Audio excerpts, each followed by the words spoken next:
ವಿಶ್ವಾಸಪೂರ್ವಕ ದೃಢ ವಿಶ್ವಾಸದಿಂದ ಎಲ್ಲ ಭಾರವನ್ನು, ಸಂಸಾರದ ಎಲ್ಲ ಭಾರವನ್ನು ನಾವು ಗುರುಗಳ ಪಾದಾರವಿಂದದಲ್ಲಿ ಇಟ್ಟು ದೃಢ ವಿಶ್ವಾಸದಿಂದ ಗುರುಗಳನ್ನು ಆಶ್ರಯಿಸಿದರೆ ಆ ಗುರುಗಳು ನಮ್ಮನ್ನು ರಕ್ಷಣೆ ಮಾಡೇ ಮಾಡುತ್ತಾರೆ. ಇಂದಿನ ದಿವಸ ವಿಷಯ ಗುರು ಮಹಿಮೆ, ಗುರುಗಳ ಮಹತ್ವ. ಒಬ್ಬ ಸಾಧಕನಾದ ವ್ಯಕ್ತಿಗೆ, ಯಾವ ವ್ಯಕ್ತಿ ದೈವವನ್ನು ಧರ್ಮವನ್ನು ನಂಬುತ್ತಾನೆ, ಯಾವ ವ್ಯಕ್ತಿಗೆ ಮೋಕ್ಷಾಪೇಕ್ಷೆ ಇದೆ, ಯಾವ ವ್ಯಕ್ತಿ ಈ ಭಕ್ತಿ ಮಾರ್ಗದಲ್ಲಿ ಇದ್ದಾನೆ, ಅಂತಹ ವ್ಯಕ್ತಿಗೆ ಗುರುವಿನ ಅನುಗ್ರಹ, ಗುರು ಕೃಪೆ ಇದು ಅತ್ಯವಶ್ಯಕ. ಇದೇ ಪ್ರಧಾನ. ಗುರುವಿನ ಗುಲಾಮನಾಗುವ ತನಕ ದೊರೆಯದನ್ನು ಮುಕ್ತಿ. ಮೋಕ್ಷ ಮಾರ್ಗದಲ್ಲಿ ಇರುವ ವ್ಯಕ್ತಿಗೆ ಗುರು ಅನುಗ್ರಹ ಅತ್ಯವಶ್ಯಕ. ಒಂದು ಎಕ್ಸಾಂಪಲ್ ಹೇಳಬೇಕಾದರೆ, ಡಾಕ್ಟರಿಗಾಗಿ ಪ್ರಿಪರೇಷನ್ ಮಾಡ್ತಾರೆ, MBBS ಓದ್ತಾರೆ. ಅವರ ಡಾಕ್ಟರ್ ಆಗಬೇಕಾದ್ರೆ ಒಬ್ಬ ಸೀನಿಯರ್ ಡಾಕ್ಟರ ಕೆಳಗೆ ಇಂಟರ್ನ್ಶಿಪ್, ಹೌಸ್ ಸರ್ಜನ್ ಅಂತ ಮಾಡಬೇಕು. CA ಮಾಡೋರಾದರೆ ಆರ್ಟಿಕಲ್ಶಿಪ್ ಅಂತ ಮಾಡ್ತಾರೆ. ಇಂಜಿನಿಯರಿಂಗ್ ಮಾಡೋವರಿಗೂ ಟ್ರೈನಿಂಗ್ ಪೀರಿಯಡ್, ಬೆಂಚ್ ಪೀರಿಯಡ್ ಅಂತ ಇರ್ತದೆ. ಸಾಮಾನ್ಯವಾಗಿ ನಮ್ಮ ಕಣ್ಣಿಗೆ ಕಾಣಿಸುವ ವಿಷಯಗಳಿಗೆ, ಇಂದ್ರಿಯಗಳಿಗೆ ಗೋಚರವಾಗುವಂತಹ ವಿಷಯಗಳು, ಲೌಕಿಕ ವಿದ್ಯೆ, ಇವುಗಳಿಗೆ ಗುರುವಿನ ಅವಶ್ಯಕತೆ ಇರುವಾಗ, ಅತೀಂದ್ರಿಯವಾದ ವಿಷಯ ಅದು ದೈವ ಧರ್ಮ, ಅಂಥವರಿಗೆ ಗುರುವಿನ ಅವಶ್ಯಕತೆ ಎಷ್ಟಿರಬೇಕು. ದಾಸರು ಒಂದು ಮಾತನ್ನು ತಿಳಿಸ್ತಾರೆ. ಬೆರಳೋಳು ಜಪಮಣಿ ತಿರುವಿದರೇನು, ಧರಣಿಯೆಲ್ಲ ಆಳಿದರೇನು, ಪುರಂದರ ವಿಠಲನ ಸಾರ ಮಹಿಮೆಗಳ ತೋರಬಲ್ಲ ಸದ್ಗುರುವಿನ ಗುಲಾಮನಾಗುವ ತನಕ ದೊರೆಯದನ್ನ ಮುಕ್ತಿ. ಜಪತಪಾದಿ ಅನುಷ್ಠಾನಗಳನ್ನು ಮಾಡಿರಬಹುದು, ಧರಣಿಗೆ ದೊರೆ ದೊಡ್ಡ ರಾಜನಾಗಿರಬಹುದು, ಆದರೆ ಸದ್ಗುರುವಿನ ಪುರಂದರ ವಿಠಲನ ಸಾರ ಮಹಿಮೆಯನ್ನು ತೋರಿಸುವ ಗುರು ಭಗವಂತ. ಪುರಂದರ ವಿಠಲ ಆ ಭಗವಂತನ ಪಾದ ಕಮಲಗಳನ್ನು ಸೇರುವ ದಾರಿಯನ್ನು ತೋರಿಸುವಂತಹ, ತತ್ವಜ್ಞಾನವನ್ನು ಉಪದೇಶ ಮಾಡುವಂತಹ, ಸರಿಯಾದ ಶಾಸ್ತ್ರಜ್ಞಾನವನ್ನು ನಮಗೆ ಬೋಧಿಸುವಂತಹ ಗುರುವಿನ ಗುಲಾಮನಾಗುವ ತನಕ ದೊರೆಯದನ್ನು ಮುಕ್ತಿ. ಆ ಗುರು ಸೇವೆ ಮಾಡದೆ, ಗುರು ಅನುಗ್ರಹ ಇಲ್ಲದೆ ಏನೂ ಮಾಡಲು ಸಾಧ್ಯ ಇಲ್ಲ. ಗುರುವೇ ಗತಿ. ಮೋಕ್ಷ ಮಾರ್ಗ ತೋರಿಸುವುದೇ ಗುರು. ಕರ್ನೂಲಿಂದ ರಾಯಚೂರಿಗೆ ಬರಬೇಕಾದ್ರೆ ಒಂದು ರಾಯಚೂರು ಬಸ್ ಹತ್ತಬೇಕು, ಇಲ್ಲ ಗದ್ವಾಲ್ ಬಸ್ ಹತ್ತಬೇಕು. ಯಾವುದೋ ಬಸ್ ಹತ್ತಿಬಿಟ್ಟರೆ ಮಾರ್ಗವೇ ತಪ್ಪಿ ಹೋದರೆ, ನಾವು ಹೋಗುವ ಮಾರ್ಗವೇ ಸರಿ ಅಂತ ಅಂದ್ಕೊಂಡಿರ್ತೀವಿ. ಇಳಿಯೋ ತನಕ ಗೊತ್ತಾಗಲ್ಲ ನಮಗೆ, ಅಯ್ಯೋ ನಾವು ತಪ್ಪಾದ ಮಾರ್ಗದಲ್ಲಿ ಇದ್ದೀವಿ ಅಂತ. ಹಾಗೆ ಎಷ್ಟೋ ಜನ ಇಂದಿನ ಕಾಲಕ್ಕೆ ಇದು ಬಹಳ ರಿಲೇಟಿವ್ ಆದ ಎಕ್ಸಾಂಪಲ್. ಯಾಕಂದರೆ ನಾನೇ ದೇವರು ಅಂತ ಹೇಳುವ ಗುರುಗಳಿದ್ದಾರೆ. ಅವ್ರು ಯಾರು ಗುರು ಅಂತ ಅರ್ಥದಲ್ಲಿ ಅಲ್ಲ. ಮಾಯೆಯನ್ನು ಮಾಡಿ ಬಾಯಾಗಿಂದ ಏನೋ ತೆಗೆದುಕೊಟ್ಟೆ, ಇನ್ನು ವಿಭೂತಿ ಹಾಕಿದೆ, ಏನೋ ಉದ್ಭವ ಆಯಿತು. ಮಾಯೆ ಮಾಡುವವರು ಗುರು ಅಲ್ಲ. ಯಾರು ಜ್ಞಾನ ಉಪದೇಶ ಮಾಡ್ತಾರೆ, ಮೋಕ್ಷ ಮಾರ್ಗವನ್ನು ಯಾರು ತೋರಿಸುತ್ತಾರೆ ಅವರೇ ಗುರುಗಳು. ಹಾಗೆ ಸರಿಯಾದ ಮೋಕ್ಷ ಮಾರ್ಗವನ್ನು ತೋರಿಸುವರೇ ಗುರುಗಳು.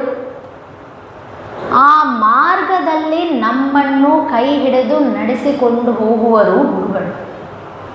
ಮಾರ್ಗವನ್ನು ತೋರಿಸಿದರೆ ಮಾತ್ರ ಸಾಗಲ್ಲ, ಮಾರ್ಗದಲ್ಲಿ ಹೇಗೆ ನಡಿಬೇಕು ಅಂತ ಗೊತ್ತಾಗಬೇಕು. ಬಸ್ ಹತ್ತಿದ ಮೇಲೆ ಟಿಕೆಟ್ ತೊಗೋಬೇಕು ಅಂತ ನಮಗೆ ಗೊತ್ತಾಗಬೇಕು, ಇಲ್ಲದ್ರೆ ಅರ್ಧ ದಾರಿಯಲ್ಲಿ ಇಳಿಸಿ ಕಳಿಸ್ತಾರೆ. ಆದ್ದರಿಂದ ಯಾವ ಮಾರ್ಗದಲ್ಲಿ ಪ್ರಯಾಣ ಮಾಡ್ತೀವಿ ಆ ಮಾರ್ಗದಲ್ಲಿ ಹೇಗೆ ಇರಬೇಕು ಅಂತ ತೋರಿಸಿ ಆ ಮಾರ್ಗದಲ್ಲಿ ನಮ್ಮನ್ನು ನಡೆಸಿಕೊಂಡು ಹೋಗುವರು ಗುರು. ನಾವು ಮಾಡಿದ ಪಾಪಕರ್ಮಗಳು ಅನೇಕ, ಅಪರಾಧ ಸಹಸ್ರಾಣಿ ಅಂತಾರೆ, ಅಪರಾಧ ಲಕ್ಷಾಣಿ ಹಾಗೆ ಹೇಳಬೇಕು. ಅಂಥ ಪಾಪಕರ್ಮಗಳಿಂದ ಮೋಕ್ಷ ಮಾರ್ಗದಲ್ಲಿ ನಾವು ನಡೆದುಕೊಂಡು ಹೋಗಬೇಕಾದರೆ ಅನೇಕ ವಿಘ್ನಗಳು ಬರ್ತದೆ ನಮಗೆ. ಆ ವಿಘ್ನಗಳೆಲ್ಲವನ್ನೂ ಪರಿಹರಿಸಿಕೊಂಡು ಆ ಮಾರ್ಗದಲ್ಲಿ ನಮ್ಮನ್ನು ನಡೆಸುವರು ಗುರು. ವಿಘ್ನಗಳನ್ನು ಪರಿಹರಿಸುವವರು ಅವರೇ. ಭಗವಂತನಲ್ಲಿ ನಮಗಾಗಿ, ನಮ್ಮ ಉದ್ಧಾರಕ್ಕಾಗಿ ಪ್ರಾರ್ಥನೆ ಮಾಡುವವರು ಗುರುವೇ. ಆದ್ದರಿಂದ ಗುರುವೇ ನಮಗೆ ಗತಿ. ಸಂಸಾರ ಸಾಗರ, ಆ ಸಂಸಾರ ಸಾಗರವೇ ಸರಿ, ಇಲ್ಲೇ ಸುಖ ಅಂತ ತಿಳಿದುಕೊಂಡಿದ್ದೀವಿ. ಆದರೆ ಈ ಸಂಸಾರ ಸಾಗರವನ್ನು ದಾಟಿ ಭಗವಂತನ ಹತ್ತಿರ ಮೋಕ್ಷ ಮಾರ್ಗಕ್ಕೆ ಹೋಗಬೇಕಾದ್ರೆ ಗುರುವೇ ಗತಿ. ಗುರುರೇವ ಪರೋ ಧರ್ಮೋ ಗುರುರೇವ ಪರಾಗತಿ ಗುರುರೇವ ಪರೋ ಬಂಧುರ್ ಗುರುರೇವ ಪರಸ್ಮೃತ. ಸರಿ, ಇಷ್ಟೆಲ್ಲ ಹೇಳಿದ್ವಿ. ಇಂಥ ಗುರುಗಳಿಗೆ ನಾವೇನು ಮಾಡಬೇಕು? ಸೇವೆಯನ್ನು ಮಾಡಬೇಕು. ಗುರುಗಳ ಮೇಲೆ ಭಕ್ತಿ ಮಾಡಬೇಕು. ಗುರುಗಳ ನಿಂದ ಮಾಡಬಾರದು. ಇವೆಲ್ಲವೂ ಒಬ್ಬ ಶಿಷ್ಯನಿಗೆ ಹೇಳುವ ವಿಷಯವಾದರೆ ಗುರುಗಳು ಶಿಷ್ಯನಿಗೆ ಏನು ಮಾಡುತ್ತಾರೆ? ಲೌಕಿಕವಾಗಿ ಗುರುಗಳ ಶಿಷ್ಯನಿಗೆ ಏನು ಮಾಡ್ತಾರೆ ಅಂತ ಆಲೋಚನೆ ಮಾಡಿದರೆ, ಗುರುಗಳು ಫ್ಯಾಮ್ಲಿ ಡಾಕ್ಟರ್ ಇದ್ದಂತೆ. ಒಂದು 15 ವರ್ಷ 20 ವರ್ಷ ಕಳೆದ ತನಕ ಫ್ಯಾಮ್ಲಿ ಡಾಕ್ಟರ್ ಕಾನ್ಸೆಪ್ಟ್ ಇತ್ತು. ಇವತ್ತು ಆ ಕಾನ್ಸೆಪ್ಟ್ ಇಲ್ಲ. ಬಲಗೈಗೆ ಒಬ್ಬ ಡಾಕ್ಟರ್, ಎಡಗೈಗೆ ಒಬ್ಬ ಡಾಕ್ಟರ್, ಬಲಕಾಲಿಗೆ ಒಬ್ಬರು, ಎಡಕಾಲಿಗೆ ಒಬ್ಬರು, ಬಲಗಣ್ಣಿಗೆ ಒಬ್ಬರು, ಎಡಗಣ್ಣಿಗೆ ಒಬ್ಬರು ಅಂತ ಸ್ಪೆಷಲೈಸೇಷನ್ ಅನ್ನೋ ಹೆಸರಲ್ಲಿ ಪಾರ್ಟ್ ಮಾಡಿಟ್ಟಿದ್ದಾರೆ.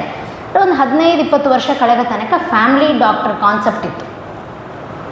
ಅವರು ಸಾಮಾನ್ಯ ಅವರ ಮನೆಯಲ್ಲಿ ಯಾರಿಗೆ ಏನು ತೊಂದರೆ ಇದ್ದರೂ ಮಾತ್ರೆಯ ಮೇಲೆ ಸರಿ ಮಾಡಿಬಿಡ್ತಿದ್ರು. ಇವರಿಗೆ ದೈಹಿಕವಾಗಿ ತೊಂದರೆ ಆಗಿದೆ ಅಥವಾ ಮಾನಸಿಕವಾಗಿ ತೊಂದರೆ ಆಗಿದೆ, ಯಾವ ರೀತಿಯಲ್ಲಿ ಯಾವ ಮಾತ್ರೆ ಎಷ್ಟು ಡೋಸೇಜ್ ಕೊಟ್ಟರೆ ಇವರು ಸರಿ ಆಗಬಹುದು, ಇವೆಲ್ಲ ಫ್ಯಾಮ್ಲಿ ಡಾಕ್ಟ್ರಿಗೆ ಗೊತ್ತಿತ್ತು. ಯಾವ ಇಮ್ಯುನಿಟಿ ಆ ಪರ್ಸನಿಗೆ ಎಷ್ಟಿದೆ ಎಲ್ಲ ಗೊತ್ತಿತ್ತು ಅವರಿಗೆ.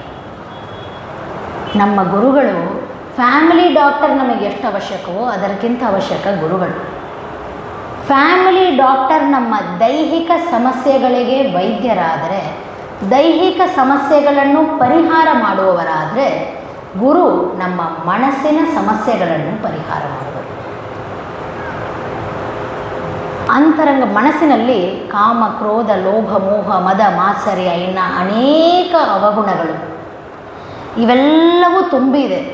ಅದು ಹೇಗೆ ಅಂದರೆ ಮುಳ್ಳಿನ ಗಿಡದಿಂದ ಒಂದು ಕಾಡು ಇದ್ದರೆ ಹೇಗಿರ್ತದೆ ವನ ಪ್ರದೇಶ, ಹಾಗೆ ನಮ್ಮ ಮನಸ್ಸಿನಲ್ಲಿ ಈ ಕಾಮಕ್ರೋಧಾದಿ ದುರ್ಗುಣಗಳು ತುಂಬಿದೆ. ಮನಸ್ಸು ಶುದ್ಧವಾಗಿರಬೇಕು. ಮನಸ್ಸಿನ ಶುದ್ಧಿ ಬಹಳ ಮುಖ್ಯ. ಯಾವ ಸಾಧನೆ ಮಾಡಬೇಕಾದರೂ ಮನಃಶುದ್ಧಿ ಮುಖ್ಯ. ತನುಶುದ್ಧಿ ಇಲ್ಲದವಗೆ ತೀರ್ಥದ ಫಲವೇನು, ಮನಃಶುದ್ಧಿ ಇಲ್ಲದವಗೆ ಮಂತ್ರದ ಫಲವೇನು ಅಂತ ದಾಸರು ಹೇಳ್ತಾರೆ. ಅಂತರಂಗ ಶುದ್ಧವಾಗಿಟ್ಕೊಳ್ಳೋದು ನಮ್ಮ ಸಿದ್ಧಾಂತದಲ್ಲಿ ಬಹಳ ಮುಖ್ಯವಾದ ವಿಷಯ. ತನು ಅಂದರೆ ದೇಹವನ್ನು ಶುದ್ಧವಾಗಿ ಎಲ್ಲ ಸ್ನಾನವೇ ಮಾಡಿಲ್ಲ. ಸ್ನಾನ ಮಾಡದೇ ಇದ್ದಂತಹ ವ್ಯಕ್ತಿ ತೀರ್ಥ ಸ್ವೀಕಾರ ಮಾಡಿದರೆ ಶುದ್ಧ ಆಗೋದು ಹೇಗೆ? ಆಗೋದಿಲ್ಲ. ಸ್ನಾನವೇ ಮಾಡಿಲ್ಲ, ಹೊಲಸಿದ್ದಾನೆ, ಆದರೆ ತೀರ್ಥ ಸ್ವೀಕಾರ ಮಾಡಿದರೆ ಹೇಗೆ ದೇಹ ಶುದ್ಧವಾಗೋದಿಲ್ಲವೋ ಹಾಗೆ ಮನಃಶುದ್ಧಿ ಇಲ್ಲದೆ ಮಂತ್ರದ ಫಲವೇನು? ಮನಸ್ಸಿನಲ್ಲಿ ನಾವು ಕಾಮಕ್ರೋಧಾದಿ ದುರ್ಗುಣಗಳನ್ನು ಬೆಳೆಸಿಕೊಂಡು ಇನ್ನೊಬ್ಬರ ಮೇಲೆ ಅಸೂಯೆ, ಅವರೇನು ಮಾಡ್ತಾರೆ ಇವರೇನು ಮಾಡ್ತಾರೆ ಇತ್ಯಾದಿ ಅವಗುಣಗಳು ಮನಸ್ಸಿನಲ್ಲಿ ಇಟ್ಟುಕೊಂಡು ಮಂತ್ರವನ್ನು ಜೋರಾಗಿ ನಾವು ಹೇಳಿದರೂ ಪೂರ್ಣ ಫಲ ಸಿಗೋದಿಲ್ಲ. ಫಲ ಸಿಗೋದೇ ಇಲ್ಲ ಅಂತ ಅರ್ಥ ಅಲ್ಲ, ಪೂರ್ಣ ಫಲ ಸಿಗೋದಿಲ್ಲ. ಆದ್ದರಿಂದ ಅಂತರಂಗ ಶುದ್ಧಿ ಇದು ಅತ್ಯವಶ್ಯಕ. ಆ ಮನಸ್ಸಿನ ಶುದ್ಧಿ ಆಗಬೇಕಾದ್ರೆ ನಮ್ಮ ಮನಸ್ಸಿನಲ್ಲಿ ಕಾಮಕ್ರೋಧಾದಿ ದುರ್ಗುಣಗಳು ಮುಳ್ಳಿನ ಗಿಡಗಳಂತೆ ಗಟ್ಟಿಯಾಗಿ ಸ್ಟ್ರಾಂಗ್ ಆಗಿ ಬೆಳೆದಿವೆ. ಅದೇ ಒಂದು ಕಾಡಿನಂತೆ ಆಗಿದೆ. ಆ ಮುಳ್ಳಿನ ಗಿಡವೆಂಬ ಕಾಡನ್ನು ಕತ್ತರಿಸುವ ಕೊಡಲಿ ಅದು ಗುರುವಿನ ಕೈಯಲ್ಲಿ ಇದೆ. ಆದ್ದರಿಂದ ಗುರುಗಳು ಹೇಗೆ ಫ್ಯಾಮಿಲಿ ಡಾಕ್ಟರ್ ಎಷ್ಟು ಅವಶ್ಯಕ, ಒಂದು ರೋಗ ಬಂದರೆ ಡಾಕ್ಟ್ರ್ ಹತ್ರ ಹೋಗೋದು ಎಷ್ಟು ಅವಶ್ಯಕ, ಅದಕ್ಕಿಂತಲೂ ಅವಶ್ಯ ಪ್ರತಿಯೊಂದು ಕುಟುಂಬದಲ್ಲೂ ಒಬ್ಬ ಗುರುಗಳಿರಬೇಕು. ಅವರ ಗುರುಗಳನ್ನು ಆಶ್ರಯಿಸಿ ಇರಬೇಕು. ಅವರ ಗುರುಗಳ ಮೇಲೆ ವಿಶ್ವಾಸಪೂರ್ವಕವಾಗಿ ಇರಬೇಕು. ಇದ್ದರೆ ಈ ನೆಗೆಟಿವ್ ಎಮೋಷನ್ಸ್, ಈ ಕಾಲದಲ್ಲಂತೂ ಅನೇಕ ನೆಗೆಟಿವ್ ಎಮೋಷನ್ಸ್, ಒಂದು ಎರಡೇ. ಯಾರೋ ಎಲ್ಲೋ ಕೂತು ಏರ್ಪೋರ್ಟ್ನಲ್ಲಿ ಫೋಟೋ ತೆಗೆದು ಹಾಕಿದರೆ ಮನೆಯಲ್ಲಿ ಸುಮ್ಮನೆ ಅಡುಗೆ ಮನೆಯಲ್ಲಿ ಕೂತಿದ್ದವರಿಗೆ ದುಃಖ ಆಗ್ತದೆ. ಅಯ್ಯೋ ನಾವು ಅಲ್ಲಿ ಇಲ್ಲವೇ. ಎಷ್ಟು ಹೊರಗಿನ ನೆಗೆಟಿವ್ ಎಮೋಷನ್ಸ್ ಕ್ಷಣ ಕ್ಷಣಕ್ಕೆ ನಮ್ಮ ಮನಸ್ಸನ್ನು ವಿಕಾರ ಮಾಡ್ತಾ ಇರ್ತದೆ. ಹಾಗೆ ಇವೆಲ್ಲವೂ ನಮ್ಮನ್ನು ಅಫೆಕ್ಟ್ ಮಾಡಬಾರದು. ಯಾವ ನೆಗೆಟಿವ್ ಸೌಂಡ್ಸ್ ಏನು ಬಂದರೂ ನಮ್ಮನ್ನು ಅಫೆಕ್ಟ್ ಮಾಡಬಾರದಂದರೆ ಅದಕ್ಕೆ ನಮಗೆ ಗುರುಗಳು ಅವಶ್ಯಕ. ಅದರಿಂದಲೇ ತಾಯಿಯಕ್ಕಿಂತ ಅಂತಃಕರಣ ಗುರುವಿಗೆ ಹೆಚ್ಚು ಅಂತ ಹೇಳ್ತಾರೆ. ಹೇಗೆ? ಒಬ್ಬ ತಾಯಿ ತನ್ನ ಮಗ ದೊಡ್ಡವನಾಗಬೇಕು, ಎಲ್ಲರವನ್ನ ಮೆಚ್ಕೋಬೇಕು, ಅವನಿಗೆ ಯಶಸ್ಸು, ಕೀರ್ತಿ, ಸಮೃದ್ಧಿ ಬರಬೇಕು, ಅಮೇರಿಕಾದಲ್ಲಿ ಹೋಗಿ ವರ್ಕ್ ಮಾಡಬೇಕು, ಇನ್ನು ಅನೇಕ ಬಯಕೆಗಳು ತಾಯಿಗೆ ಇರ್ತದೆ. ತಾಯಿಗೆ ಮಗನ ಮೇಲೆ, ಮಗನ ಕೀರ್ತಿ ಯಶಸ್ಸಿನ ಮೇಲೆ ಬಯಕೆಗಳು ಹೆಚ್ಚು ಇರ್ತದೆ. ಆದರೆ ಆ ಮಾರ್ಗವನ್ನು ತೋರಿಸೋದರಲ್ಲಿ ನನ್ನ ಮಗ ಇನ್ನು ಸ್ವಲ್ಪ ಹೊತ್ತು ಮಲ್ಕೊಳ್ಳಿ, ಇನ್ನು ಸ್ವಲ್ಪ ಹೊತ್ತು ಆರಾಮಾಗಿ ಇರಲಿ ಅಂತ ಆಕೆಗೆ ಅಭಿಮಾನ ಅಡ್ಡ ಬರ್ತದೆ. ಗುರುವಿಗೆ ಹಾಗಿಲ್ಲ. ನಮ್ಮ ಉದ್ಧಾರ ಒಂದೇ ಗುರುವಿಗೆ, ಅವರಿಗೆ ಅದೊಂದೇ ಇರೋದು.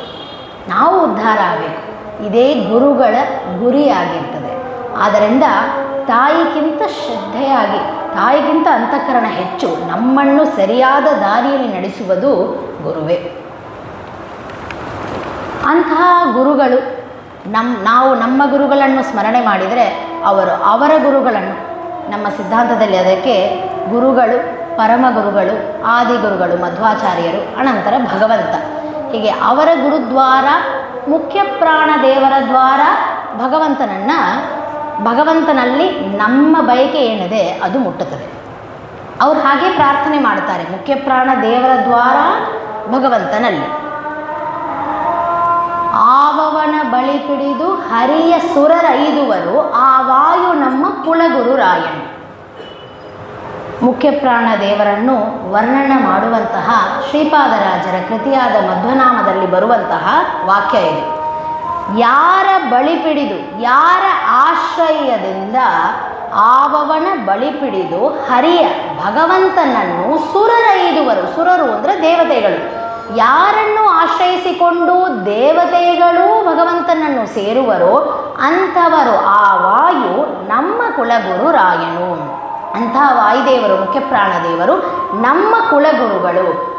ಅವರೇ ಆನಂದತೀರ್ಥ ಭಗವತ್ಪಾದಾಚಾರ್ಯರಾಗಿ ಅವತಾರ ಮಾಡಿ ನಮಗೆ ಶಾಸ್ತ್ರವನ್ನು, ಮಧ್ವ ಸಿದ್ಧಾಂತವನ್ನು ತೋರಿಸಿಕೊಟ್ಟು ಸರಿಯಾದ ಮಾರ್ಗವನ್ನು, ಸರಿಯಾದ ತತ್ವಜ್ಞಾನವನ್ನು ತೋರಿಸಿಕೊಟ್ಟವರು ನಮ್ಮ ಕುಲಗುರುಗಳು. ಕುಲ ಅಂದರೆ ಯಾವುದೋ ಮಧ್ವರ ಕುಲ ಅಥವಾ ವೈಷ್ಣವರ ಕುಲ, ಮಾನವ ಕುಲ ಅಂತ ಇಲ್ಲ. ಯಾರ್ಯಾರಿಗೆ ಗುರುಗಳಿದ್ದಾರೆ ಆ ಎಲ್ಲ ಗುರುಗಳಿಗೆ ಗುರುಗಳು, ಗುರುಗಳ ಕುಲಕ್ಕೆ ಗುರುಗಳು, ಜಗದ್ಗುರುಗಳು ಶ್ರೀಮನ್ ಮಧ್ವಾಚಾರ್ಯರು ಅಂತ ನಾವು ಕರಿತೀವಿ. ಅದಕ್ಕೆ ಅವರ ದ್ವಾರ ಭಗವಂತನಲ್ಲಿ ನಮ್ಮದು ಏನಿದೆ ಒಂದು ನಮ್ಮ ಉದ್ಧಾರಕ್ಕಾಗಿ ನಮ್ಮ ಗುರುಗಳು ಮುಖ್ಯ ಪ್ರಾಣದೇವರ ದ್ವಾರ ಭಗವಂತನಲ್ಲಿ ಆ ವಿಷಯವನ್ನು ಮುಟ್ಟಿಸ್ತಾರೆ, ಪ್ರಾರ್ಥನೆಯನ್ನು ಮಾಡುತ್ತಾರೆ. ನಮ್ಮ ಮುಖ್ಯ ಪ್ರಾಣದೇವರ ದ್ವಾರ ನಮ್ಮ ಉದ್ಧಾರಕ್ಕಾಗಿ ಭಗವಂತನಲ್ಲಿ ಪ್ರಾರ್ಥನೆ ಮಾಡುತ್ತಾರೆ. ಇಷ್ಟೆಲ್ಲ ಪೀಠಿಕೆ ಗುರುಗಳ ಬಗ್ಗೆ ಯಾಕೆ ಅಂತಂದರೆ, ಗುರುಸ್ಮರಣೆಯಿಂದ ಸಕಲ ಆಪತ್ತು ಪರಿಹಾರ, ಗುರುಸ್ಮರಣೆಯಿಂದ ಸಕಲ ಸಂಪದವು ನಿನಗೆ. ಗುರು ಗುರು ಗುರು ಅಂತ ಗುರುಗಳ ಸ್ಮರಣೆ ಏನು ಮಾಡೀವಿ ಈ ಒಂದು 10 ನಿಮಿಷ, ಇಷ್ಟರಲ್ಲೇ ಸಕಲ ಆಪತ್ತು ಪರಿಹಾರ, ಗುರುಸ್ಮರಣೆಯಿಂದ ಸಕಲ ಸಂಪದವು ನಿನಗೆ. ಏನ್ರಿ ಹೇಳ್ತಾ ಇದ್ದೀರಿ, ಹೀಗಾಗೋದುಂಟೆ? ಖರೆ ಹಾಗೆ ಗುರುಸ್ಮರಣೆಯಿಂದ ಆಪತ್ತು ಪರಿಹಾರ, ಗುರುಗಳು ಬಂದು ಉಪದೇಶ ಮಾಡಿದರು, ಅದನ್ನು ತಿಳಿದುಕೊಂಡಿಂದ ನಮ್ಮ ಜೀವನದಲ್ಲಿ ಪರಿವರ್ತನೆ ಆಯಿತು ಅಂತ ಹೇಳಿದರೆ ಒಂದು ಅರ್ಥ ಇದೆ. ಅವರ ಸ್ಮರಣೆಯಿಂದೇ ಆಗಬಹುದೇ ಅಂದರೆ ಆ ಸ್ಮರಣೆ, ಗುರುಸ್ಮರಣೆಯ ನಾಮಸ್ಮರಣೆಯ ಮಹತ್ವವನ್ನು ತಿಳಿಸುವುದೇ ಈ ಕತೆ. ಶ್ರೀ ಉತ್ತರಾದಿ ಮಠದ ಪೀಠದಲ್ಲಿ ಬಂದಂತಹ ಶ್ರೀ ಸತ್ಯಾಭಿನವ ತೀರ್ಥ ಶ್ರೀಪಾದಂಗಳವರು, ಅವರ ಗುರುಗಳು ಶ್ರೀ ಸತ್ಯನಾಥ ತೀರ್ಥ ಶ್ರೀಪಾದಂಗಳವರ ಮಹಿಮೆಯನ್ನು, ಅವರ ಸ್ಮರಣೆ ಮಾಡಿದ್ದರಿಂದ ಹೇಗೆ ಎಲ್ಲ ಆಪತ್ತುಗಳು ಕಳೆದವು, ಈ ಮಹಿಮೆಯನ್ನು ತೋರಿಸುವ ಕತೆ. ರಾಯಚೂರು ಪ್ರಾಂತ ವಿಶೇಷವಾಗಿ ಶ್ರೀ ಸತ್ಯನಾಥ ತೀರ್ಥ ಶ್ರೀಪಾದಂಗಳವರ ಅನುಗ್ರಹಕ್ಕೆ ಪಾತ್ರವಾದ ಜಾಗ. ಶ್ರೀ ಸತ್ಯಾಭಿನವ ತೀರ್ಥ ಶ್ರೀಪಾದಂಗಳವರು ಆಂಧ್ರ ಪ್ರದೇಶದ ಸಂಚಾರದಲ್ಲಿ ಇದ್ದರು. ಆಂಧ್ರ ಪ್ರದೇಶದ ಕೆಲವು ಗ್ರಾಮಗಳಲ್ಲಿ ಸಂಚಾರ ಮಾಡುತ್ತಾ ಇದ್ದರು. ಕೃಷ್ಣಾ ತೀರದ ಜೊತೆಗೆ ಸಂಚಾರ ಮಾಡುತ್ತಾ ಇದ್ದರು. ಸತ್ಯಾಭಿನವ ತೀರ್ಥರಿಗೆ ಭಕ್ತ ವೃಂದ ಅನೇಕ ಇತ್ತು, ದೊಡ್ಡ ಭಕ್ತ ವೃಂದ, ಸಮೃದ್ಧಿ ಭಕ್ತರ ಗುಂಪಿತ್ತು ಸತ್ಯಾಭಿನವ ತೀರ್ಥ ಶ್ರೀಪಾದಂಗಳವರಿಗೆ. ಅಷ್ಟು ಮಾತ್ರ ಇಲ್ಲ, ಮಠದಲ್ಲಿ ಸಂಪತ್ತು ಸಮೃದ್ಧಿ ಇತ್ತು, ಧನ ಸಂಪತ್ತು ಸಮೃದ್ಧಿ ಇತ್ತು. ಏನಾಯಿತು, ಜನರ ಬಾಯಿಂದ ಮಾತು ಒಬ್ಬರಿಂದ ಒಬ್ಬರು ಹಾಗೆ ಶಿಫ್ಟ್ ಆಗಿ ಕೆಲವು ಕಳ್ಳರ ಗುಂಪಿಗೆ ಶ್ರೀ ಸತ್ಯಾಭಿನವ ತೀರ್ಥ ಶ್ರೀಪಾದಂಗಳವರ ಹತ್ರ ಸಮೃದ್ಧಿಯಾದ ಧನ ಸಂಪತ್ತಿದೆ, ನಿಧಿ ಇದೆ, ಅಮೂಲ್ಯವಾದ ರತ್ನಗಳಿದೆ ಎಂದು ಗೊತ್ತಾಯಿತು. ಕಳ್ಳರ ಗುಂಪು ಅವರು ಅಂದ್ಕೊಂಡ್ರು ಎಲ್ಲ ಚೋರರು, ಮಹಾಚೋರರು, ಪ್ರಾಣವನ್ನು ತೆಗೆದು ಕಳ್ಳತನವನ್ನು ಮಾಡಿಕೊಂಡು ಹೋಗೋ ಲೆವೆಲಿಗೆ ಚೋರರು, ಡೆಕಾಯ್ಟ್ಸ್ ಅಂತಂತೀವಲ್ಲ ಆ ಥರದವರು. ಸತ್ಯಾಭಿನವ ತೀರ್ಥ ಶ್ರೀಪಾದಂಗಳವರು ಈ ಕಡೆ ಸಂಚಾರ ಮಾಡಿದರೆ ನಾವು ಆ ಸಮಯದಲ್ಲೇ ಕೊಳ್ಳೆಯನ್ನು ಮಾಡಿ ಅವರ ಮಠದಲ್ಲಿದ್ದ ಸಂಪತ್ತನ್ನು ತಗೊಂಡು ಹೋಗಬೇಕು ಅಂತ ನಿಶ್ಚಯ ಮಾಡಿಕೊಂಡ್ರು. ಸರಿಯಾಗಿ ಏನಾಯಿತು, ಅದೇ ಸಮಯದಲ್ಲಿ ಗುದ್ದಂಟಿ ಅಂತ ಒಂದು ಗ್ರಾಮ, ಆ ಗುದ್ದಂಟಿ ಗ್ರಾಮದ ನಾಯಕನಾಗಿದ್ದ ಕೊಂಡಯ್ಯ. ಈ ಕೊಂಡಯ್ಯ ಬಂದು ಸ್ವಾಮಿಗಳ ಹತ್ರ ಪ್ರಾರ್ಥನೆ ಮಾಡ್ತಾನೆ, ಸ್ವಾಮಿ, ನಮ್ಮ ಊರಲ್ಲಿ ನಿಮ್ಮ ಭಕ್ತರು ರಾಮದೇವರ ಭಕ್ತರಿದ್ದಾರೆ, ನೀವು ಬಂದು ಅಲ್ಲಿ ಇದ್ದು ಎಲ್ಲರಿಗೂ ರಾಮದೇವರ ದರ್ಶನವನ್ನು ಮಾಡಿಸಿ ಭಿಕ್ಷೆಯನ್ನು ಸ್ವೀಕಾರ ಮಾಡಬೇಕು, ಒಬ್ಬ ಬ್ರಾಹ್ಮಣರ ಮನೆಯಲ್ಲಿ ನಾವು ವ್ಯವಸ್ಥೆ ಮಾಡುತ್ತೀವಿ ಅಂತ ಕೊಂಡಯ್ಯ ಬಂದು ಪ್ರಾರ್ಥನೆ ಮಾಡಿಕೊಂಡ. ಸ್ವಾಮಿಗಳು ಸರಿ ಅಂತ ಹೇಳಿದರು. ಈ ಕಡೆ ಚೋರರ ಗುಂಪಿಗೆ ಗೊತ್ತಾಯಿತು, ಸ್ವಾಮಿಗಳು ಈ ಮಾರ್ಗದಲ್ಲಿ ಚೋರರು ಯಾವ ಕಾಡಿನಲ್ಲಿ ಬೊಚ್ಚಿಟ್ಕೊಂಡಿರ್ತಾರೆ ಆ ಮಾರ್ಗದಲ್ಲೇ ಸ್ವಾಮಿಗಳು ಪ್ರಯಾಣ ಮಾಡಬೇಕು. ಈ ಗುದ್ದಂಟಿ ಗ್ರಾಮವನ್ನು ಸೇರಬೇಕಾದರೆ ಕೃಷ್ಣಾ ನದಿಯನ್ನು ದಾಟಿ ಗುದ್ದಂಟಿ ಗ್ರಾಮ ಸೇರಬೇಕಾದ್ರೆ ಮಾರ್ಗ ಮಧ್ಯದಲ್ಲಿ ಅನೇಕ ಸಣ್ಣ ಸಣ್ಣ ಸಣ್ಣ ಸಣ್ಣ ಗ್ರಾಮಗಳು, ಹಳ್ಳಿಗಳು ಬರ್ತವೆ. ಈ ಕಾಲದಂತೆ ವಾಹನ ವ್ಯವಸ್ಥೆ ಅಂದು ಇಲ್ಲ.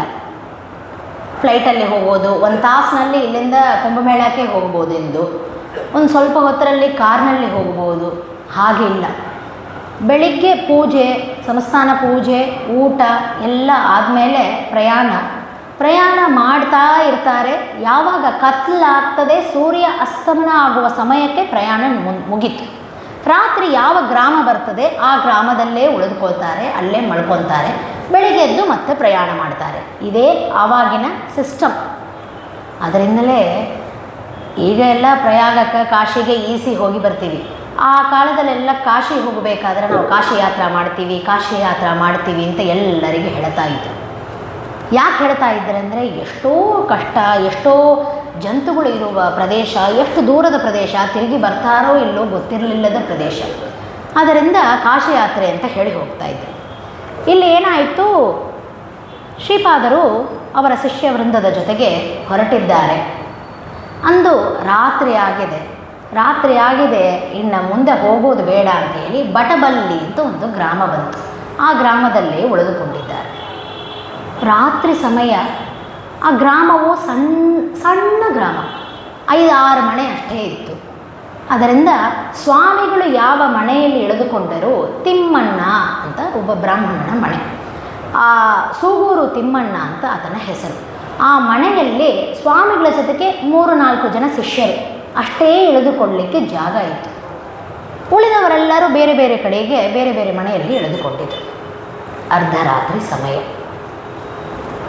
ಒಮ್ಮೆಲೆಗೆ ಶೃಂಗದ ಧ್ವನಿ, ಶೃಂಗನಾದ ಕೇಳಿಸ್ತು. ಶೃಂಗ ಒಂದು ಇನ್ಸ್ಟ್ರೂಮೆಂಟ್. ಅದರ ಧ್ವನಿ ಒಂಥರ ವಿಚಿತ್ರವಾಗಿ ರೀಸೌಂಡ್ ಆಗಿ ಎಕೋ ಆಗ್ತದೆ. ಶೃಂಗನಾದ ಕೇಳಿಸಿದ ಕೂಡಲೇ ಊರಿನ ಜನ ಹಾಗೂ ಶಿಷ್ಯವೃಂದಗಳು, ಸಾಕಷ್ಟು ಜನ ಈ ಕಡೆ ಆ ಕಡೆ ಎಲ್ಲಿ ಹೋಗಬೇಕು, ಏನು ಆಪತ್ತು ಬರೋದಿದೆ ಅಂತ ಗೊತ್ತಾಗದೆ ಎಲ್ಲರೂ ಸರಿದು ಹೋಗ್ತಾ ಇದ್ರು.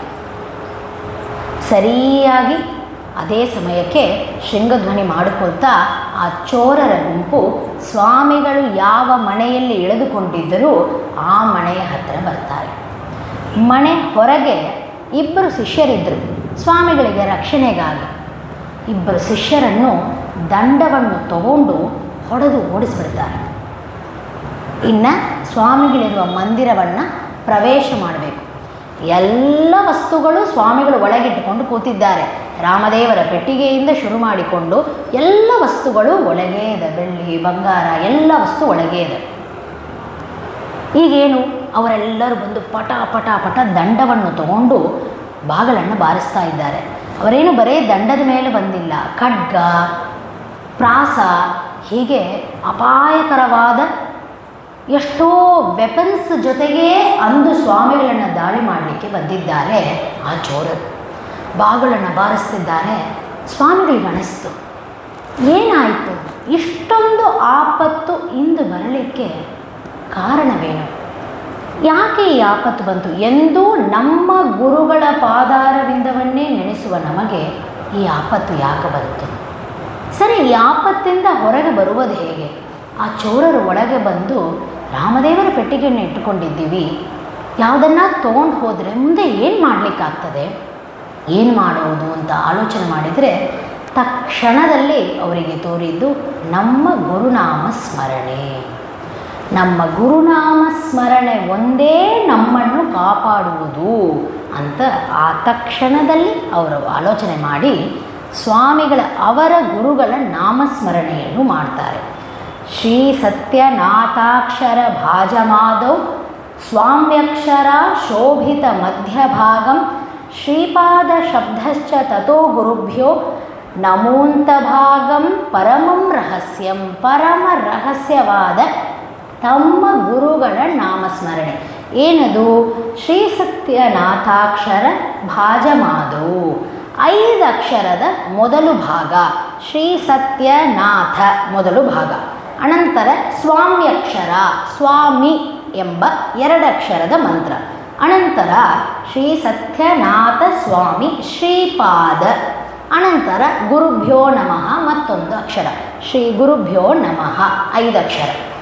ಶ್ರೀ ಸತ್ಯನಾಥ ಸ್ವಾಮಿ ಶ್ರೀಪಾದ ಗುರುಭ್ಯೋ ನಮಃ.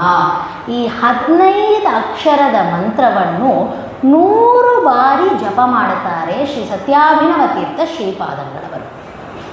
ಅವರ ಜಪ ಮುಗಿತ್ತು, ಈ ಕಡೆ ಬಾಗಿಲು ಒಡೆಯಿತು. ಈ ಕಾಲದ ಪ್ಲಾಸ್ಟಿಕ್ ಬಾಗಿಲ ಇದ್ದರೆ ನಾವು ಶ್ರೀ ಸತ್ಯನಾಥ ಸ್ವಾಮಿ ಅಂತ ಶುರು ಮಾಡೋ ಹೊತ್ತಿಗೆ ಒಡೆದಿತ್ತು. ಆ ಕಾಲದ ಬಾಗಿಲಾದಕ್ಕೆ ಅಷ್ಟು ಸಣ್ಣಕ್ಕೆ ಉಳಿದುಕೊಂಡಿದೆ. ಸ್ವಾಮಿಗಳು 100 ಬಾರಿ ಮುಗಿಸಿದರು ಜಪ, ಬಾಗಿಲು ಒಡೆಯಿತು. ಅದು ಪ್ಲಾಸ್ಟಿಕ್ಕೋ ಯಾವ ವುಡ್ಡನಿಂದೋ ಆಗಿದ್ದಲ್ಲ, ಗುರುಗಳ ಮಹಿಮೆ ಅದು. ಚೋರರೆಲ್ಲರೂ ಒಳಗೆ ಬರ್ತಾರೆ. ಚೋರರು ಒಳಗೆ ಬಂದು ಸ್ವಾಮಿಗಳನ್ನು ನೋಡಿದರು. ಎಲ್ಲರೂ ಸ್ವಾಮಿಗಳನ್ನ ಸುತ್ತು ನಿಂತು ಬಿಡ್ತಾರೆ. ನಿಂತು ಸ್ವಭಾಷಯ ಯಚ್ಛತಾರ್ಥಂ ಇತಿ ಬ್ರುವಂತೋ ಬಹುವಾರಮೇತೆ. ಸ್ವಭಾಷಯ ಅವರ ಭಾಷೆಯಲ್ಲಿ ಯಚ್ಚ ಅಂದರೆ ಕೊಡು ಅಂತ ಅರ್ಥ. ಕೊಡಿರಿ, ಕೊಡಿ, ಏನನ್ನು ಕೊಡಬೇಕು, ತೇ ಅಂತ ಅವರ ಭಾಷೆಯಲ್ಲಿ ಕೇಳ್ತಾರೆ. ಸ್ವಾಮಿಗಳಿಗೆ ಆಶ್ಚರ್ಯ, ಏನೂ ಅರ್ಥ ಆಗಿಲ್ಲ. ಕೊಡಿ ಅಂತ ಕೇಳ್ತಾರೆ. ಸ್ವಾಮಿಗಳು ಏನೂ ಮಾತಾಡದೆ ಸೈಲೆಂಟಾಗಿದ್ದರೆ ದಂಡವನ್ನು ತಗೊಂಡು ಸ್ವಾಮಿಗಳನ್ನು ಹೊಡಿತಾರೆ. ಸ್ವಾಮಿಗಳಿಗೆ ಇನ್ನೆಷ್ಟೋ ಆಶ್ಚರ್ಯವಾಯಿತು.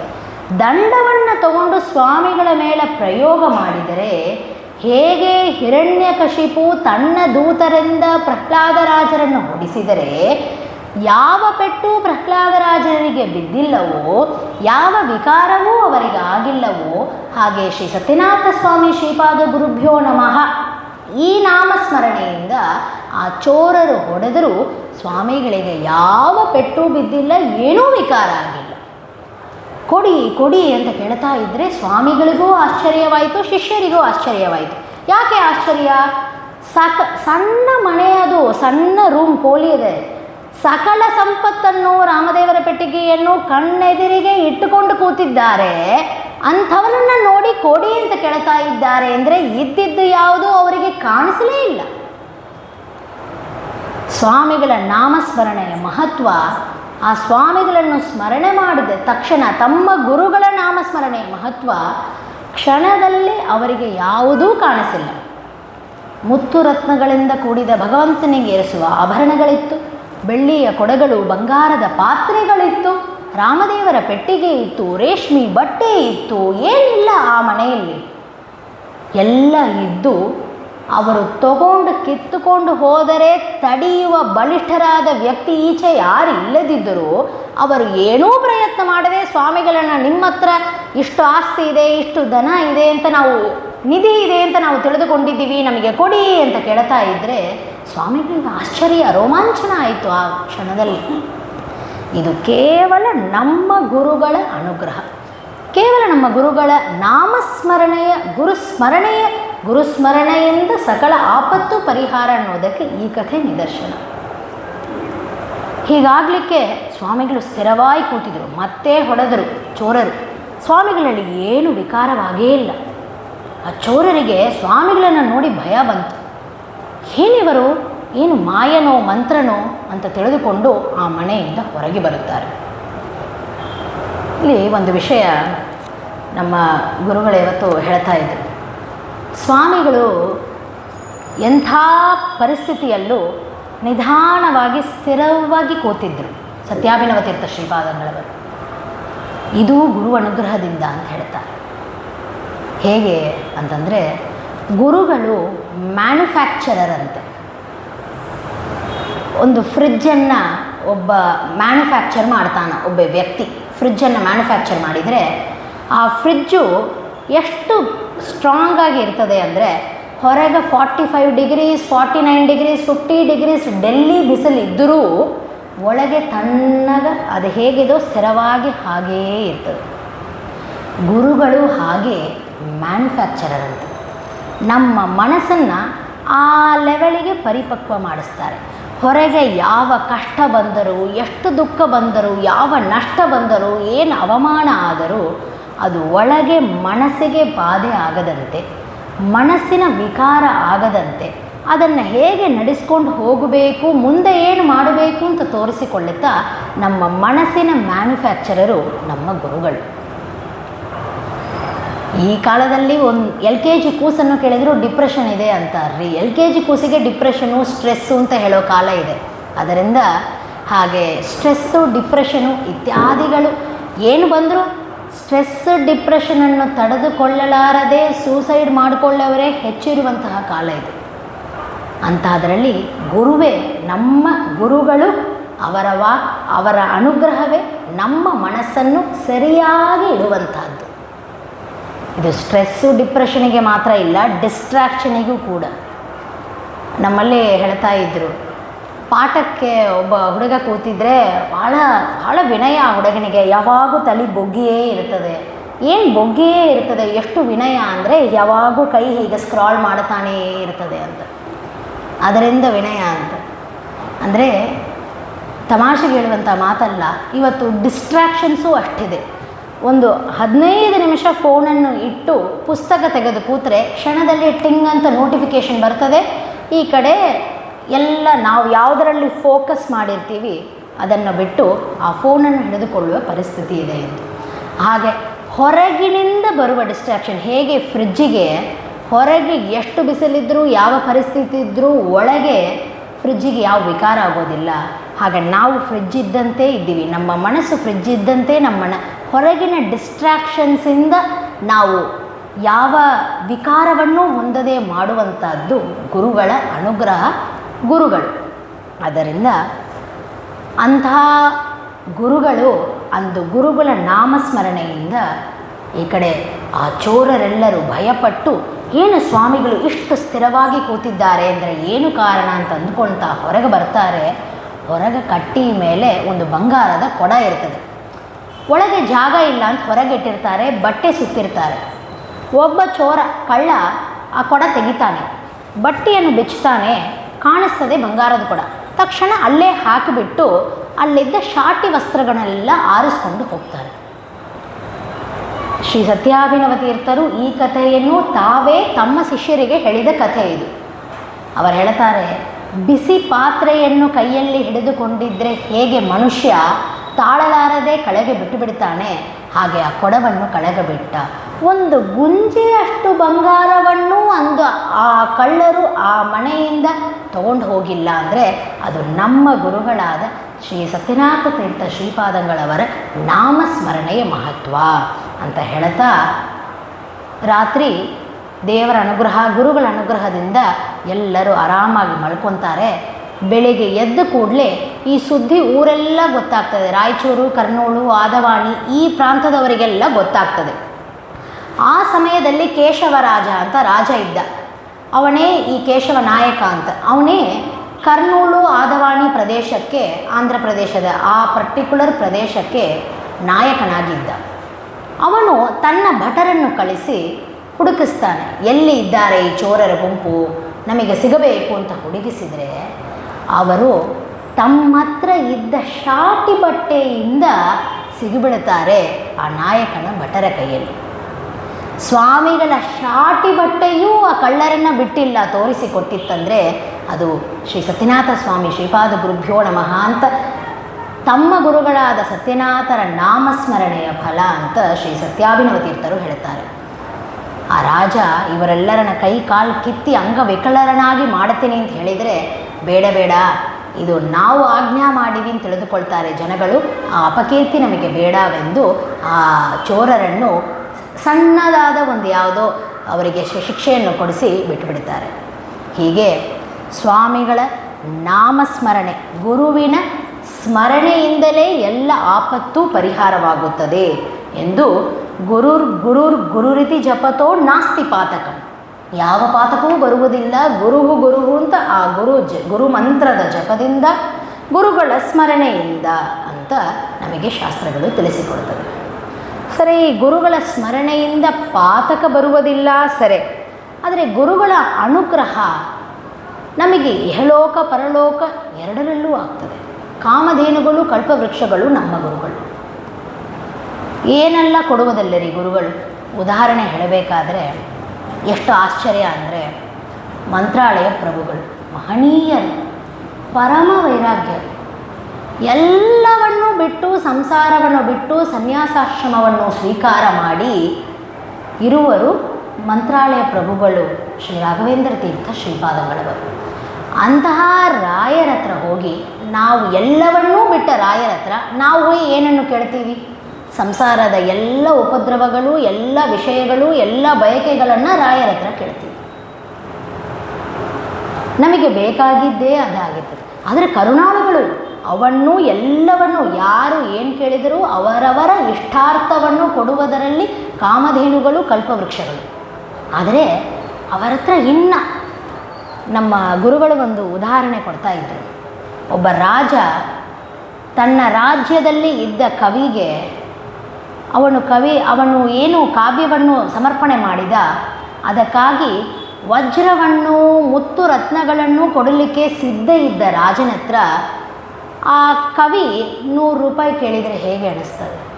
ಹಾಗೆ ಇದೆ ಇದು. ಎಲ್ಲವನ್ನೂ ಬಿಟ್ಟು ನಮ್ಮ ಭವರೋಗ ವೈದ್ಯರು, ಭವರೋಗವನ್ನು ಪರಿಹಾರ ಮಾಡುವಂಥವರು ರಾಯರು. ರೋಗಹರಣ ಕೃಪಾಸಾಗರ ಶ್ರೀ ರಾಘವೇಂದ್ರ ಪರಿಪಾಲಿಸುವಂಥ ದಾಸರು ಹಾಡುವಂತೆ, ನಮ್ಮ ಭವರೋಗ ಹೇಗೆ ಡಾಕ್ಟರ್ ಜ್ವರ ಅಂತ ನಾವು ಹೋದ ಕೂಡಲೇ ಡೋಲೋ 650 ಕೊಡ್ತಾರೆ, ಹಾಗೆ ನಾವು ರಾಘವೇಂದ್ರ ತೀರ್ಥ ಶ್ರೀಪಾದರ ಹತ್ರ ನಮ್ಮ ಭವರೋಗ, ಸಂಸಾರದ ರೋಗದಲ್ಲಿ ನಾವೇನಿದ್ದೀವಿ ಅದನ್ನು ಪರಿಹಾರ ಮಾಡುವ ಒಂದು ಮೆಡಿಸಿನ್ ಇದೆ. ಏನದು ಮೆಡಿಸಿನ್? ತತ್ವಜ್ಞಾನ. ಅದಕ್ಕಾಗಿ ಅವರು ಮೆಡಿಸಿನ್ ಇಟ್ಕೊಂಡಿದ್ದಾರೆ. ಪರಿಮಳ, ತಾತ್ಪರ್ಯ ಚಂದ್ರಿಕಾ, ಇನ್ನು ಅನೇಕ ಗ್ರಂಥಗಳು, ಇನ್ನು ನದಿ ತಾರತಮ್ಯ ಸ್ತೋತ್ರ, ಸಣ್ಣ ಸಣ್ಣವು ದಶಾವತಾರ ಸ್ತುತಿ, ಎಷ್ಟು ಇಟ್ಕೊಂಡಿದ್ದಾರೆ ಅವರು.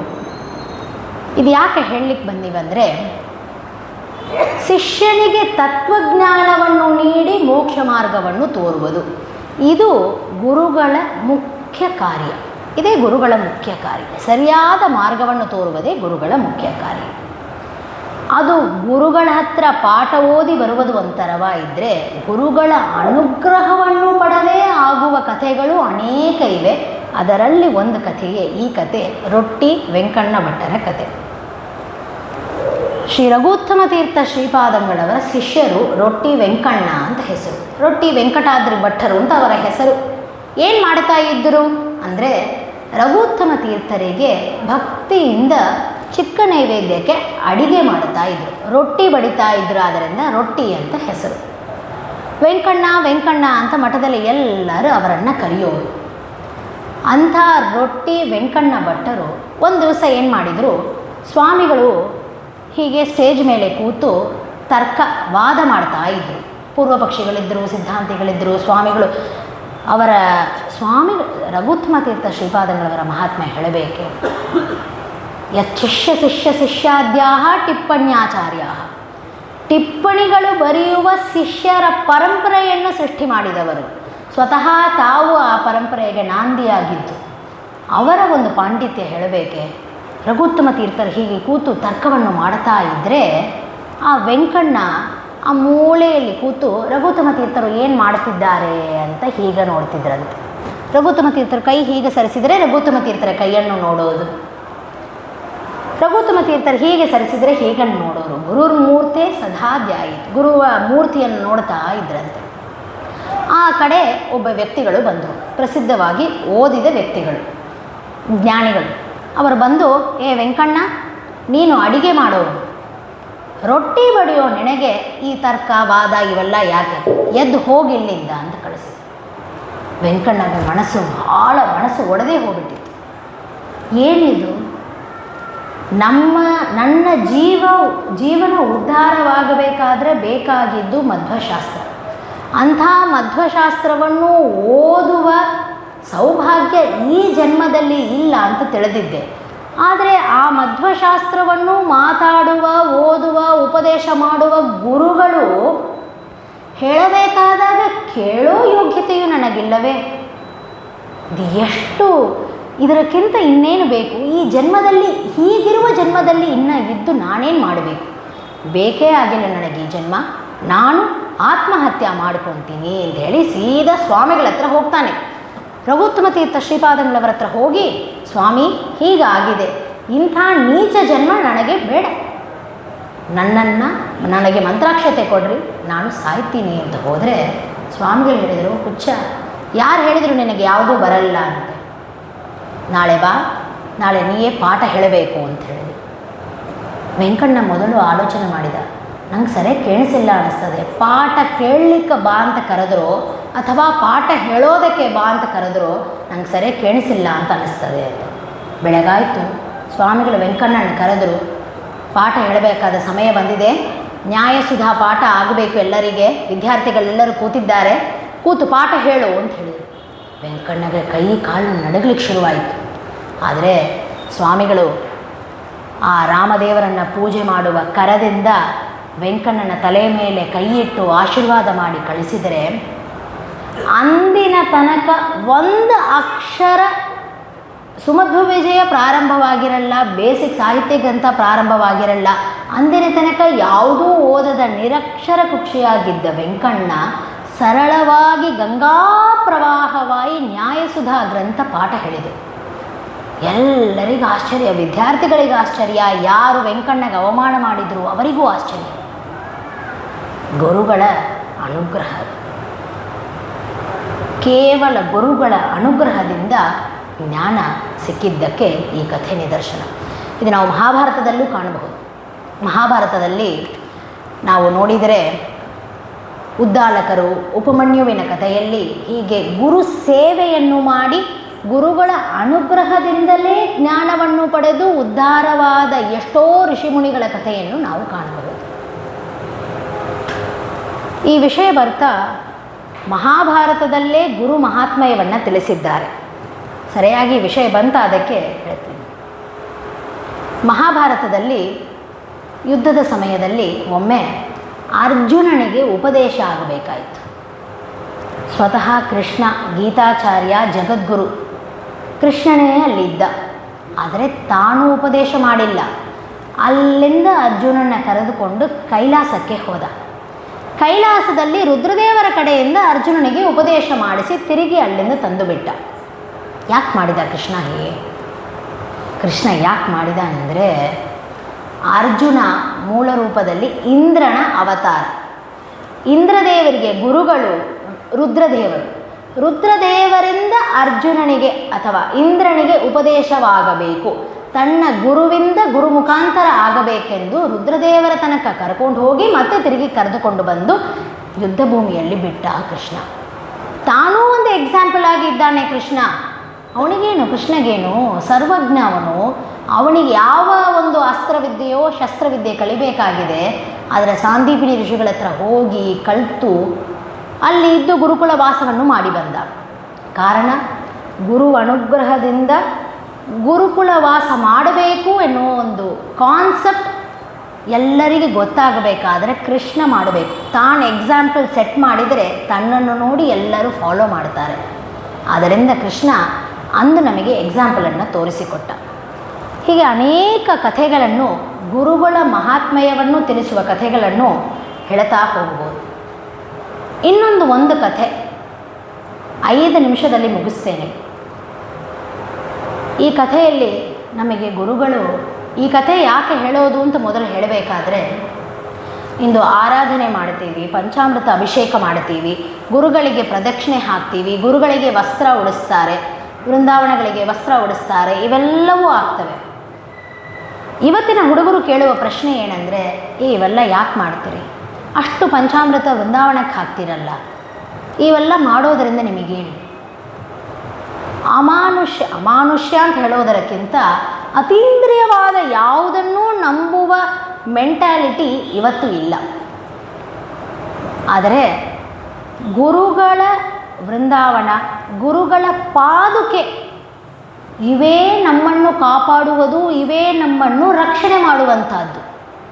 ನಾವೇನು ನಮ್ಮ ಮನೆಯಲ್ಲಿಂದ ಮಠಕ್ಕೆ ಹೋಗಿ 4 ಪ್ರದಕ್ಷಿಣೆ ಹಾಕ್ತೀವಿ, ಗುರುಗಳ ಪಾದುಕೆಯ ದರ್ಶನ ಮಾಡ್ತೀವಿ, ಇವೇ ನಮ್ಮನ್ನು ಕಾಪಾಡುವಂಥದ್ದು.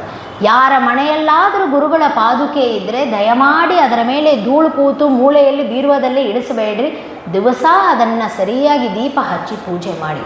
ಅಂತಹ ಗುರು ಪಾದುಕೆ ಮಹಾತ್ಮೆಯನ್ನು ತಿಳಿಸುವಂತಹ ಕಥೆ ಇದೆ. ಶ್ರೀ ಸತ್ಯಾಭಿನವ ತೀರ್ಥ ಶ್ರೀಪಾದರು ತಮ್ಮ ಗುರುಗಳಾದ ಶ್ರೀ ಸತ್ಯನಾಥ ತೀರ್ಥ ಶ್ರೀಪಾದರ ಪಾದುಕೆಯನ್ನು ಪ್ರತಿನಿತ್ಯ ದರ್ಶನ ಮಾಡ್ತಾ ಇದ್ದರು. ಒಂದು ಸಲ ಏನಾಯಿತು, ಶ್ರೀ ಸತ್ಯಾಭಿನವ ತೀರ್ಥ ಶ್ರೀಪಾದರು ಒಂದು ಊರಿನಿಂದ ಸಾಂಗಳಿ ನಗರಕ್ಕೆ ಹೋಗಬೇಕು. ಮಾರ್ಗ ಮಧ್ಯದಲ್ಲಿ ಅನೇಕ ಊರುಗಳು ಇರುವವು, ಅನೇಕ ಗ್ರಾಮಗಳು ಇರ್ತದೆ. ಆ ಗ್ರಾಮಗಳಲ್ಲಿ ಒಂದೊಂದು ಗ್ರಾಮದಲ್ಲಿ ಒಂದೊಂದು ದಿವಸ ಹಾಗೆ ವಾಸ ಮಾಡ್ತಾ ಹೋಗಬೇಕಾದ ಪರಿಸ್ಥಿತಿ ಇತ್ತು. ಒಂದು ದಿವಸ ಹಾಗೆ ಸ್ವಾಮಿಗಳು ಏನು ಮಾಡಿದರು, ಸಂಜೆ ಹೊತ್ತಿನಲ್ಲಿ ಹುಣಸೇಹಳ್ಳಿ ಅಂತ ಗ್ರಾಮಕ್ಕೆ ಬಂದರು. ಆ ಗ್ರಾಮ ಎಲ್ಲಿದೆ ಅಂದರೆ, ಆ ಗ್ರಾಮದ ಸುತ್ತು ಒಂದು ನದಿ ಇದೆ. ಆ ನದಿ ಅಂದು ತುಂಬ ಹರಿತಾ ಇತ್ತು. ಆ ನದಿ ತುಂಬ ಹರಿತಾ ಇದ್ದಿದ್ದರಿಂದ ಅವರಿಗೆ ಕಾಷ್ಠಾ ನದಿ ತುಂಬಿ ಹರಿತಾ ಇತ್ತು. ಕೆರೆಯ ಮೇಲೆಲ್ಲ ಕಾಷ್ಠಾ ನದಿಯ ನೀರು ಬಂದಿತ್ತು. ಇಷ್ಟು ತುಂಬ ನೀರಿದ್ದರೆ ನದಿಯನ್ನು ದಾಟುವುದು ನಾವೆಯಿಂದ, ಬೋಟಿಂದ.